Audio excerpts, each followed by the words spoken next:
bigger than first thought. We have new information tonight on the tornado that touched down in Racine County yesterday and the warning that followed. I'm with Chief Meteorologist Mark Baden in the Weather Center, and as many tornadoes do, this really caught a lot of people by surprise. Yeah, this was a very strange one, which we'll get to coming up later on in just a couple of minutes. But it caught a lot of people off guard, especially us and the National Weather Service. They were out inspecting the path of the twister today.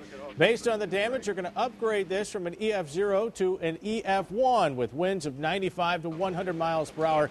Tornado touchdown in Sturtevant around 1:22 yesterday afternoon. Was on the ground for 3 miles.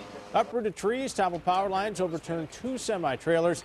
National Weather Service says it was surprised a tornado developed from the storm. They issued the tornado warning only after getting damage reports and reports of rotation from witnesses.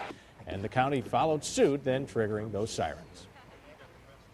We had very, very weak rotation initially with this storm, and if we were to issue tornado warnings for every thunderstorm that had very weak rotation, we would be issuing hundreds of tornado warnings. So we saw a very weak rotation, but the atmospheric wind shear just would not support a long-lived, damaging, dangerous tornado.